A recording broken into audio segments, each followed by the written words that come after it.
ಡಿ.ಕೆ. ಶಿವಕುಮಾರ್ ವಿರುದ್ಧ ಛತ್ರಿ ಚಳವಳಿ ಮಾಡಿದ ರೈತ ಸಂಘ ಹಾಗೂ ಬಿಜೆಪಿ ಕಾರ್ಯಕರ್ತರು.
ಎಲ್ಲ ಹೋಗ್ಬೇಕ ಜೊತೆ ಕೊಟ್ಬಿಡೋಗ್ರಪ್ಪ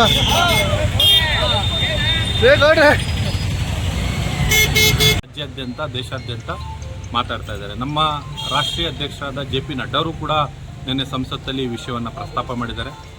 ಇದೇ ಮಾತುಗಳನ್ನೇನಾದರೂ BJPಯವರು ಆಡಿದರೆ ಇಷ್ಟೊತ್ತಿಗೆ ಎಲ್ಲ ದಲಿತ ಸಂಘಟನೆಗಳು ಕೂಡ ರೋಡಲ್ಲಿ ಇಳಿತಾ ಇದ್ದವು. ಇವತ್ತು ನಾನು ಭಾರತೀಯ ಜನತಾ ಪಾರ್ಟಿಯ ವತಿಯಿಂದ ಎಲ್ಲ ಗಾಢ ನಿದ್ರೆಯಲ್ಲಿರುವಂಥ ದಲಿತ ಸಂಘಟನೆಗಳಿಗೆ ಮನವಿ ಮಾಡ್ತೀನಿ, ದಯಮಾಡಿ ಏನು ನಿಮ್ಗೇನಾದರೂ ದಲಿತರ ಬಗ್ಗೆ ಕಾಳಜಿ ಇದ್ದರೆ, ಅಂಬೇಡ್ಕರ್ ಅವ್ರ ಮೇಲೆ ಏನಾದ್ರು ಗೌರವ ಇದ್ದರೆ, ಸಂವಿಧಾನವನ್ನು ಏನಾದ್ರು ಉಳಿಸ್ಕೋಬೇಕು ಅನ್ನೋ ಮನಸ್ಥಿತಿ ನಿಮ್ಗೇನಾದ್ರು ಇದ್ದರೆ ದಯಮಾಡಿ ತಾವೆಲ್ಲರೂ ಬಂದು ಈ ವಿಷಯದ ವಿರುದ್ಧ ಪ್ರತಿಭಟನೆ ಮಾಡಬೇಕು. ಕಾಂಗ್ರೆಸ್ ಸರ್ಕಾರ ಬಂದ ಮೇಲೆ ಯಾವ ದಲಿತ ಸಂಘಟನೆಗಳು ಕೂಡ ಆ್ಯಕ್ಟಿವ್ ಆಗಿಲ್ಲ. ಅವ್ರು ಏನೇ ಮಾಡಿದ್ರು ದಲಿತರ 39,000 ಕೋಟಿಯಷ್ಟು ಹಣವನ್ನು ಬೇರೆ ಉಪಯೋಗಿಸಿದ್ರು ಕೂಡ ಯಾರೂ ರೋಡ್ಗಿಳಿತಾ ಇಲ್ಲ.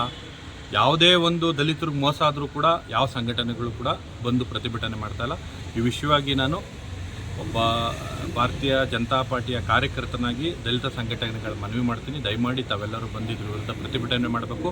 ಮತ್ತು ಏನು ಇವತ್ತು ಈ ಸರ್ಕಾರ ನಡ್ಕೊಳ್ತಾ ಇದೆಯೋ ಹಿಟ್ಲರ್ ರೀತಿಯಲ್ಲಿ, ಇವತ್ತು ಜನರಿಂದ ಆಯ್ಕೆ ಆಗಿರೋಂಥ ನಮ್ಮ 18 ಜನ ಶಾಸಕರನ್ನ ಏನು ಅಮಾನತು ಮಾಡಿದಾರೋ ಅದನ್ನು ನಾವು ವಾಪಸ್ ತಗೋಬೇಕು. ಮತ್ತು ಏನು ದಲಿತರಿಗೆ ಮೋಸ ಮಾಡ್ತಾ ಇದ್ದಾರೋ ಅದನ್ನು ನಿಲ್ಲಿಸಬೇಕು. ಮತ್ತು ಏನು ರಾಜಕೀಯದ ತುಷ್ಟೀಕರಣಕ್ಕೋಸ್ಕರ ಅವ್ರ ಓಟನ್ನು ಓಲೈಕೆ ಮಾಡೋದಕ್ಕೋಸ್ಕರ ಈ ಮಟ್ಟಕ್ಕೆ ಕೆಳಮಟ್ಟಕ್ಕೆ ಹಿಡಿದು ರಾಜಕಾರಣ ಮಾಡ್ತಾರಂಥ ಕಾಂಗ್ರೆಸ್ ಸರ್ಕಾರ ದಯಮಾಡಿ ಏನು ಈ ಜನರ ಪರವಾಗಿ ನಿಲ್ಲಬೇಕು. ಈಗಲೇ ಜನರೆಲ್ಲರೂ ಕೂಡ ಬೆಲೆ ಏರಿಕೆಯಿಂದ ತತ್ತರಿಸೋಗಿದ್ದಾರೆ. ಈ ವಿಷಯವಾಗಿ ನಮ್ಮ ಭಾರತೀಯ ಜನತಾ ಪಾರ್ಟಿ ಲಘುವಾಗಂತೂ ಇದನ್ನು ತಗೊಳ್ಳೋದಿಲ್ಲ. ಮುಂದಿನ ದಿವಸಗಳಲ್ಲಿ ನಮ್ಮ ರಾಜ್ಯದ ಎಲ್ಲ ನಾಯಕರುಗಳು ಕೂಡ ಮುಂದಿನ ಹೋರಾಟದ ರೂಪುರೇಷೆಗಳನ್ನ ಸಿದ್ಧತೆ ಮಾಡ್ತಾರೆ. ಇವತ್ತು ನಾವು ಸಾಂಕೇತಿಕವಾಗಿ ಇವತ್ತು ಮಂಡ್ಯ ಜಿಲ್ಲೆಯಲ್ಲಿ ಹೋರಾಟ ಮಾಡಿದ್ದೀವಿ. Thank you. ಬನ್ನಿ